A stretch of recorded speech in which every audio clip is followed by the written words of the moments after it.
நாட்களும் உங்களுக்கு வருமானம் வேணுமா? இங்க ஒருத்தர் கோழி பண்ண வச்சு மாசம் 2 லட்சம் ரூபாய் சம்பாதிக்கிறாரு. எப்படின்னு தெரிஞ்சுக்க ஃப்ரீடம் ஆப்பை டவுன்லோட் பண்ணுங்க.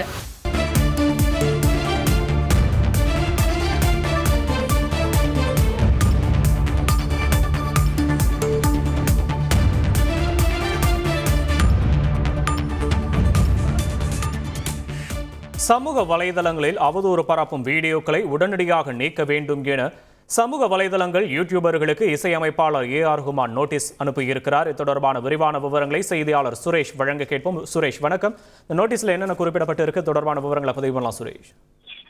வணக்கம். ஆஸ்கர் விருது பெற்ற இசையமைப்பாளர் ஏஆர் ரஹ்மான் 1995ஆம் ஆண்டு சாய்ரா பானுவை திருமணம் செய்து கொண்டார்.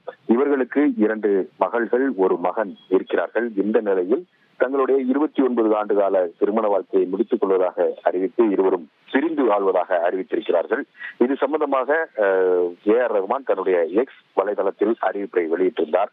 இந்த நிலையில் இவர்கள் இருவருடைய பிரிவு தொடர்பாக பல்வேறு சமூக வலைதளங்களில் ஏஆர் ரஹ்மானுக்கு அவதூறு பரப்பக்கூடிய வகையில வீடியோக்கள் வெளியிடப்பட்டுள்ளதாகவும் அவற்றை உடனடியாக நீக்க வேண்டும் என்று ஏஆர் ரஹ்மான் சார்பில் அவருடைய வழக்கறிஞர் நர்மதா சம்பத் அந்த சம்பந்தப்பட்ட சமூக வலைதளங்களுக்கும் யூடியூபர்களுக்கும் நோட்டீஸ் அனுப்பியிருக்கிறார். அந்த நோட்டீஸில் இந்த சமூக ஊடகங்களில் அவதூறு பரப்பக்கூடிய வகையில உண்மைக்கு புறம்பான தகவல்களுடன் எழுதப்பட்டுள்ள கட்டுரைகள், சிலர் கற்பனையில் அளித்த பேட்டிகள் போன்ற அவதூறு வீடியோக்கள் வெளியிடப்பட்டிருக்கின்றன.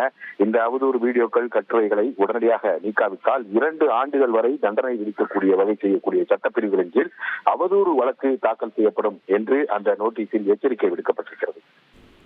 விவரங்களுக்கு நன்றி சுரேஷ்.